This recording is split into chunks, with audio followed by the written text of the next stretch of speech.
അച്ഛന് കൊടുക്കണ്ട, അച്ഛന് ഷുഗർ ഉള്ളതാ. നീ പോടി അവിടുന്ന്. ഷുഗർ അച്ഛൻ അല്ലേലും അങ്ങനെയാ. മധുരം കണ്ടു കഴിയുമ്പോ ഷുഗറും ഇല്ല, ഒരു കുഴപ്പവും ഇല്ല.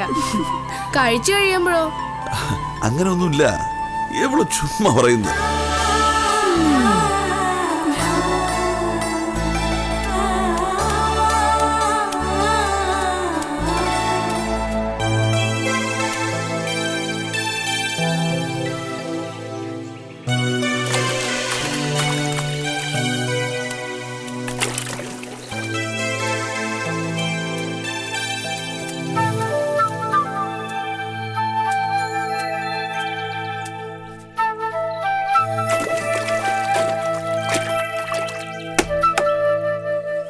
ജാനിക്കുട്ടി ചേച്ചി കലക്കാനൊക്കെ അറിയോ? അറിയോന്നോ? എനിക്കതിന്റെ ബ്ലാക്ക് ബെൽറ്റ് കിട്ടിയിട്ടുണ്ട്. അതെന്താ കരാട്ടെ പോലെയാണോ അലക്കും? തല്ലുന്ന പണിയല്ലേ രണ്ടും. കരാട്ടെ മനുഷ്യര് തമ്മിൽ തല്ല്, ഇത് അലക്കുകല്ലും തുണിയും തമ്മിലുള്ള തല്ല്.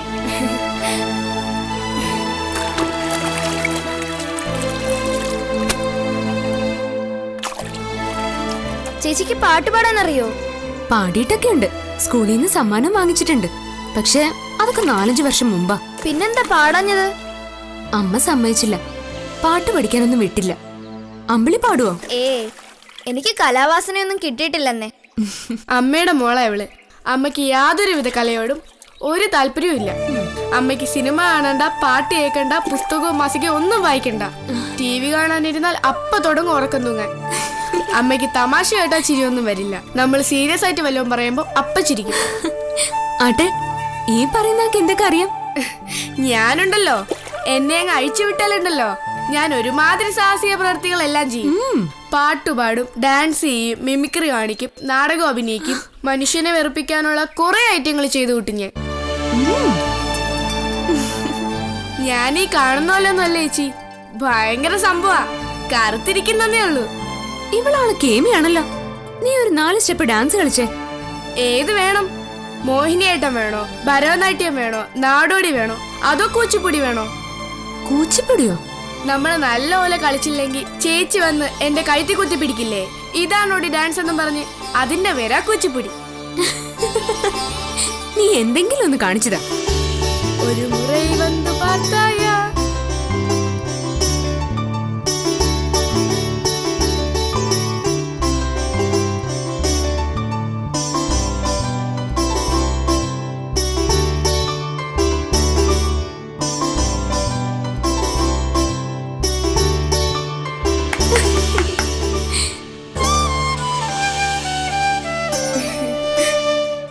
നീ പഠിക്കുന്നുണ്ടോ ഡാൻസ്? അങ്ങനെ ഫീസ് കൊടുത്ത് പഠിക്കുന്നൊന്നുമില്ല. സ്കൂളിലെ ഡാൻസ് ടീച്ചർ കുറെ പഠിപ്പിച്ചു തന്നിട്ടുണ്ട്. പിന്നെ കുറെയൊക്കെ കണ്ടും കേട്ടും പഠിക്കും. സിനിമാറ്റിക് ഡാൻസ് ഒക്കെ TV നോക്കിയിരുന്ന് പഠിക്കും. നിന്നെ ഞാൻ ഡാൻസ് പഠിപ്പിക്കട്ടെ? ചേച്ചിക്ക് അറിയോ ഡാൻസ്? എനിക്കറിയില്ല. ക്ലാസിക്കലായിട്ട് എവിടെയെങ്കിലും വിട്ട് പഠിപ്പിക്കട്ടെ എന്നാ ഞാൻ ചോദിച്ചേ. അതിനൊക്കെ ഒത്തിരി പൈസയാവും ചേച്ചി. ചേച്ചിക്ക് ജോലിയുണ്ടോ, ശമ്പളം ഉണ്ടോ? ഇല്ലല്ലോ. ഞാൻ അച്ഛനോട് പറഞ്ഞ്. അയ്യോ വേണ്ട, അച്ഛൻ എടുക്കാൻ വയ്യാത്ത അത്രയും ഭാരമുണ്ട്. അതിന്റെ കൂടെ ഇതും വേണ്ട കേട്ടോ. ശരിക്കും അച്ഛൻ എന്താ ജോലി? ചിട്ടി നടത്തുവാണോ അതോ ചിട്ടി കമ്പനി ജോലി ചെയ്യാണോ? അതൊന്നും അച്ഛൻ പറഞ്ഞില്ലേ. അച്ഛൻ സ്വന്തമായിട്ട് നടത്താ ചിട്ടി. പിന്നെ ഇൻഷുറൻസിന്റെ ഏജന്റും കൂടിയാ. ലൈഫ് ഇൻഷുറൻസ് ആണോ? ഏതാണ്ടൊക്കെയുണ്ട്. അച്ഛനെ അറിയൂ. നല്ല ലാഭമുള്ള ബിസിനസ് ആണോ? ലാഭം ഉണ്ടോന്ന് ചോദിച്ചാ അതുകൊണ്ടല്ലേ അച്ഛൻ കുടുംബം നടത്തുന്നത്. ഈ നാട്ടിലെ കുറെ പേരൊക്കെ അച്ഛൻ്റെ കൂടി ചേർന്നിട്ടുണ്ട് ചിട്ടിക്കും ഇൻഷുറൻസിനും ഒക്കെ. കുറച്ച് പൈസ കിട്ടാക്കടമായിട്ട് പോവെന്ന് അച്ഛൻ പറയുന്ന കേൾക്കാം. ആ ചേച്ചി മക്കളും ഒക്കെ നമ്മുടെ വീട്ടിലാണോ താമസം, അതോ വിരുന്ന് വന്നതാണോ? അല്ലെന്നേ, എത്ര വർഷമായി ഞങ്ങളുടെ കൂടെ. ആ ചേച്ചിക്ക് ഭർത്താവില്ലേ? അയാളൊക്കെ ഉപേക്ഷിച്ചു പോയിട്ട് എത്ര വർഷമായി. ഒരു പോലീസുകാരനാ. എനിക്ക് അയാളെ കണ്ട ഓർമ്മ പോലും ഇല്ല. ഇപ്പൊ എവിടെയാണെന്ന് പോലും അറിയില്ല. വേറെ കല്യാണമൊക്കെ കഴിച്ച് മക്കളൊക്കെ ആയിട്ട് താമസിക്കാന്ന് പറഞ്ഞു കേട്ടിട്ടുണ്ട്. സത്യാണെന്നൊന്നും അറിയില്ല. അപ്പോ അവരുടെ കാര്യങ്ങളെല്ലാം നോക്കുന്ന നമ്മുടെ അച്ഛനാ? വേറെ ആരാ ഉള്ളത്? ആരും ഇല്ലെന്നേ. ആദ്യമൊക്കെ ചേച്ചിയമ്മ തയ്ക്കുമായിരുന്നു, സാരിയും പാവാടയും ചുരിദാറും ഒക്കെ. പിന്നെ കാലുവേദനയാണെന്ന് പറഞ്ഞ് അതങ്ങ് നിർത്തി.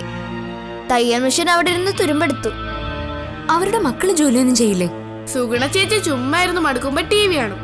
TV കണ്ടു മടുക്കുമ്പോ കയറി കിടക്കും. കിടന്നു മടുക്കുമ്പോ ചുമ്മാ എണീറ്റിരിക്കും. മറ്റേ ആളോ, മകൻ? സുകേഷ് ഏട്ടൻ അച്ഛൻ്റെ കൂടെ ചിട്ടി വിരിക്കാൻ പോവും. അയ്യോ, ഞാൻ പോയി അലക്കട്ടെ. നേരെ ഇപ്പൊ സന്ധ്യയാവും.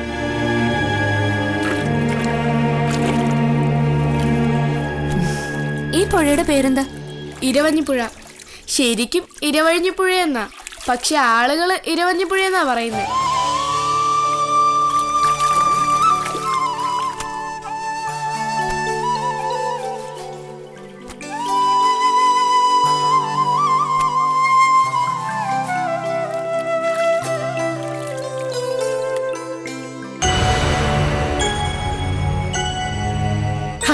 നീ അതിങ്ങോട്ട് എടുക്കടി.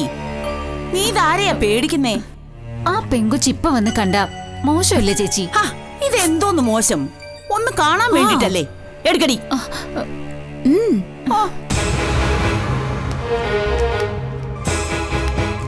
ഇങ്ങോട്ടോ. ഓളുടെ ഒരു അല്ല പിന്നെ. ഓ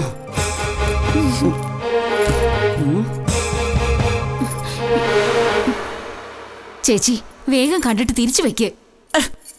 നമ്മൾ കണ്ടൂന്ന് വെച്ച് ദുരുകി പോത്തൊന്നുമില്ല. പിന്നെന്താ? ആ പെങ്കൊച്ച് ഇപ്പൊ ഇങ്ങോട്ട് കയറി വന്ന് കണ്ട തീരെ മോശമല്ലേ ചേച്ചി? അവളില്ലാത്ത നേരത്ത് ബാഗ് പരിശോധന. 17 കൊല്ലം വല്ലവന്റെ വീട്ടിൽ നിന്ന് തൂപ്പുപണി ചെയ്തിട്ട് കിട്ടിയ ശമ്പളം. ജോണിയുടെ സ്ഥാനത്ത് ഞാനെങ്ങാനും ആയിരുന്നെങ്കിൽ ഈ സാധനം വലിച്ചെറിഞ്ഞേനെ. അവർ ഇത്രയ്ക്ക് നാണം കെട്ടവരാണോടി വിജയമേ? ആരാ എന്താന്ന് പറഞ്ഞിട്ട് വല്ല ഗുണമുണ്ടോ? ഇതെങ്ങനെയുണ്ടടി? ഇനിയും വല്ലതും കൊടുക്കുമായിരിക്കും ചേച്ചി. ജാനിയുടെ കല്യാണമൊക്കെ വരുമ്പോ വല്ലതും തരുമായിരിക്കും. ഗോവിന്ദേട്ടൻ പെട്ടെന്ന് ചെന്ന് എടിപിടിന്ന് കൂട്ടിക്കൊണ്ട് വന്നതല്ലേ. പെട്ടെന്നായതുകൊണ്ട് ഇത്ര എടുക്കാൻ പറ്റുള്ളൂന്ന്. ഇതിന് തന്നെ 3 ലക്ഷത്തിന് മേലെ ആയിന്നാ പറയുന്നേ. ഓ, ഇനി കിട്ടലൊക്കെ കണക്ക് തന്നെയാ. അല്ലെങ്കിൽ തന്നെ ജാനിയുടെ കല്യാണം ഓടിപ്പിടിച്ച് നടത്തേണ്ട കാര്യമൊന്നുമില്ല. അവക്ക് വയസ്സ് 20 ആയിട്ടില്ല എന്നല്ലേ പറഞ്ഞ്? ഇവിടെ ഒരുത്തിക്കേ വയസ്സ് 26. പ്രായം വെച്ച് നോക്കുമ്പോ ഇവളുടെ കല്യാണം അല്ലേ ആദ്യം നടത്തണ്ടേ? അത് ശരിയാ, പക്ഷേ അതിനുള്ള പൈസ ഉണ്ടാവണ്ടേ ചേച്ചി? ഈ വീടും പുരയിടും ബാങ്കിൽ ഈട് വെച്ചേ ലോൺ എടുത്ത് സുഗുണയുടെ കല്യാണം നടത്താമെന്ന് ഞാൻ എത്ര തവണ പറഞ്ഞതാ. അപ്പൊ ദേ ഗോവിന്ദകുട്ടി സമ്മതിക്കുന്നില്ല. ചേച്ചി എന്താ ഈ പറയുന്നേ? കിടപ്പാടം പണയം വെച്ച് കല്യാണം നടത്താനോ? ഗോവിന്ദേട്ടൻ കേക്കണ്ട. എടി, ഈ സ്വർണവും ജാനിയുടെ കയ്യിലിരിക്കുന്ന സ്വർണവും ചേർത്തേ ഇവളുടെ കല്യാണം അങ്ങ് നടത്തി വെച്ചാ ആ ഉത്തരവാദിത്വം അങ്ങ് തീരുമല്ലോ. ഇപ്പൊ തന്നെ സ്ത്രീധനം ഇല്ലാത്ത കാരണം എത്ര കല്യാണാലോചന മുടങ്ങി. എന്റെ മോക്കും കല്യാണം കഴിച്ച് കുട്ടികളും കുടുംബമായിട്ട് ജീവിക്കാൻ ആശയില്ലേ? ആ, ഗോവിന്ദേട്ടൻ വരുമ്പോ ചേച്ചി തന്നെ അങ്ങ് പറ. ആ, ഞാൻ പറയും. എനിക്ക് മടിയൊന്നുമില്ല. അതിങ്ങിതാ വെച്ചേക്കാം. അയ്യോ,